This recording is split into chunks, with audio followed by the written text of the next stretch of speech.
Quran Surat Al-Baqarah ayat 140. A'udzu billahi minasyaitonir rajim. Am taquluna inna Ibrahima wa Ismaila wa Ishaqa wa Yaquba wal asbato kanu hudan aw nasara. Kul antum a'lamu amillahu wa man azlamu mimman katama syahadatan indahu minallah wa mallahu bighafilin amma ta'malun. Ataukah kamu katakan sesungguhnya Ibrahim dan Ismail dan Ishak dan Yakub dan cucu-cucu adalah semuanya Yahudi dan Nasrani?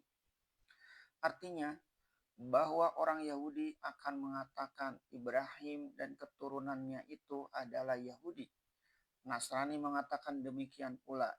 Mereka semuanya adalah Nasrani. Kalau mereka berkata demikian, katakanlah, wahai utusanku, apakah kamu yang lebih tahu ataukah Allah? Dapatkah kamu mengemukakan bukti bahwa nama Yahudi sudah ada di zaman Ibrahim, Ismail, Ishak, dan Yakub?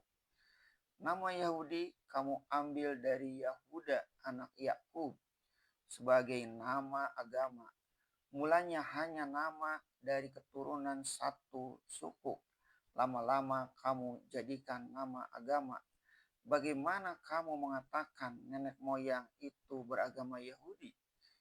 Kitab Talmud pegangan kamu, kumpulan peraturan dari pendeta-pendeta kamu, lama sesudah Nabi Musa barulah ada.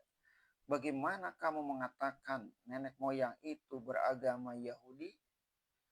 Apakah lagi agama Nasrani? Di zaman Isa Al-Masih sendiri, nama agama Nasrani atau Kristen belum ada atau belum pernah terdengar. Barulah Paulus kemudian meresmikan nama Masehi atau Kristen, yaitu setelah Nabi Isa sendiri meninggal dunia, dan ketentuan upacara peribadatan, pembaptisan, dan sebagainya itu belumlah dikenal di zaman Nabi Ibrahim, Ismail, Ishak, dan Yakub, serta anak cucu mereka itu. Hal ini jelas tertulis di dalam kitab Perjanjian Baru sendiri, yaitu di dalam Kisah Segala Rasul pasal 11. Di dalam ayat 19 sampai ayat 25 dinyatakan bahwa pada mulanya setelah Isa Al-Masih meninggalkan dunia, murid-muridnya hanya menyebarkan ajaran Al-Masih dalam kalangan Yahudi saja.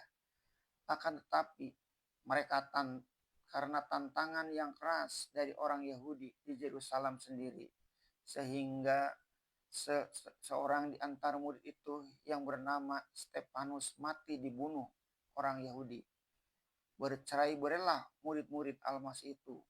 Ada yang mengembara ke Siprus, dan ada yang berangkat ke Krania, dan ada yang berangkat ke Antiochia, mencoba menyebarkan ajaran itu pula kepada orang Greek atau Yunani.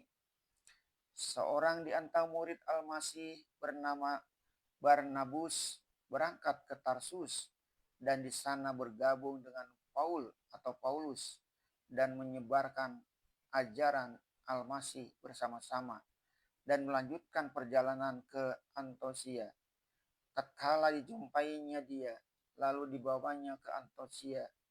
Demikianlah setahun genap lamanya keduanya itu berhimpun bersama-sama dengan sidang Jumat serta mengajar beberapa banyak orang. Maka di Antosialah murid-murid itu mula-mula disebut orang Kristen. Jadi nama Kristen, Nasrani, atau Masehi itu tidaklah dalam zaman Isa Al-Masih itu sendiri. Dan bukanlah beliau yang memberikan nama itu, melainkan murid-muridnya sesudah dia mati saja.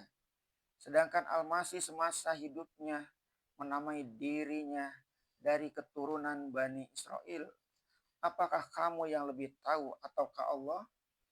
Kalau kamu berbicara dengan jujur, kamu akan mengakui bahwa awal pokok ajaran Nabi Musa ialah menyembah Allah yang Maha Esa, yang tersebut dalam hukum yang 10.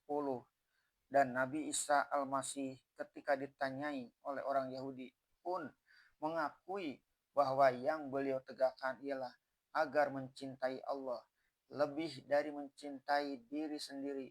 Mengapa hal ini hendak kamu sembunyikan? Dan siapakah yang lebih zalim daripada orang yang menyembunyikan kesaksian dari Allah yang ada padanya? Yang tertulis dengan jelas dari kitab-kitabmu itu, itulah pokok agama Ibrahim sejati yang dilanjutkan oleh Musa dan Isa, lalu sekarang oleh Muhammad Shallallahu Alaihi Wasallam. Yang lain dari itu adalah tambahan-tambahan saja dari pendeta-pendeta kamu, kahin, dan ahbar Yahudi, uskup Patrick, kardinal Kristen. Dan Allah tidaklah lengah daripada apa yang kamu kerjakan. Artinya, pemalsuan-pemalsuan yang telah kamu lakukan, tambahan yang telah kamu tambahkan, sehingga keputusan pemuka-pemuka agama yang telah mengubah pokok ajaran yang asal dari Allah tidaklah lepas dari penglihatan Allah. Tidak selamanya pula manusia dapat didinding dari kebenaran.